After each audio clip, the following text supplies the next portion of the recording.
मौत सबको आनी है, कौन उससे छूटा है?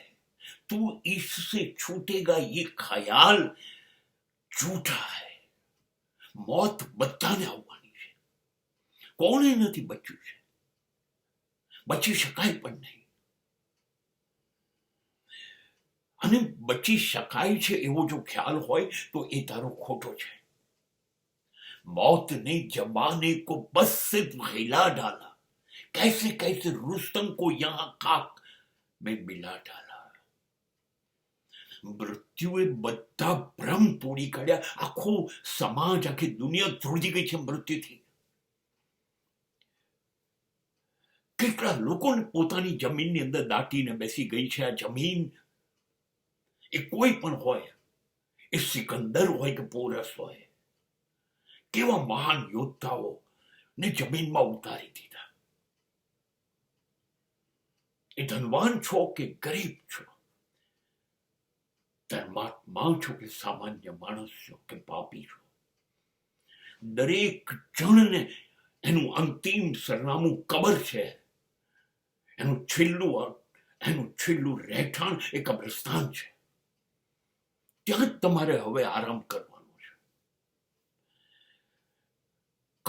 કઈ હિંમત, કઈ શક્તિ પર તું આટલું બધું અભિમાન કરે છે? જે લોકો છાતી કાઢીને જીવતા હતા, શક્તિનું પ્રદર્શન કરતા હતા, એ લોકો કબ્રસ્તાનમાં, કબરમાં દટાઈને પડ્યા છે. અને આજે એની કબર ખોવાઈ ગઈ છે. એની કબરો ઉપર કોઈ વારસદાર નથી દીવો કરનાર. આ બધો જ ખેલ જે છે એ શ્વાસનો છે.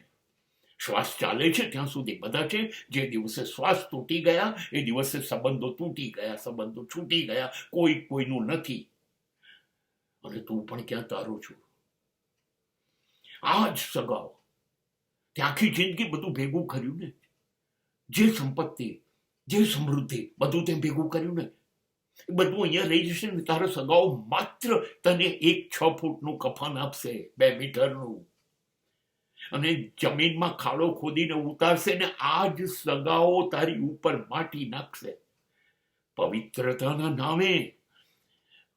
અને ત્યાર પછી માટીથી તને દાટી દેશે. ત્યાર પછી દુઃખ દર્દ માટે 2 4 દિવસ તને યાદ કરશે, આંસુ પણ વહાવશે અને ભૂલી જશે કાયમ માટે. કોઈ કાયમ જીવ્યું નથી, કોઈ કાયમ યાદ રહ્યું નથી, કોઈ કોઈને કાયમ યાદ રાખતું નથી.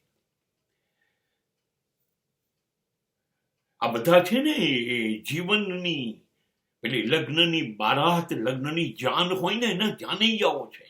એ જોડાય છે ખુશીમાં, નાચે છે, ખુશ થાય છે, રાજી થાય છે. અને પછી છેલ્લે કબ્રસ્તાનમાં બધા જાનૈયાઓ આપણને મૂકીને વિદાય થાય છે. આ છે નરી મૃત્યુની વાસ્તવિકતા. અને આપણે એનાથી ભાગીએ છીએ નહીં. આપણું સાચું સરનામું સમાજ, આપણું ઘર એ નથી. આપણું સાચું સરનામું એ સ્મશાન છે, કબ્રસ્તાન છે. છેલ્લે ત્યાં જ જવાનું છે અને ત્યાં જ રહેવાનું છે.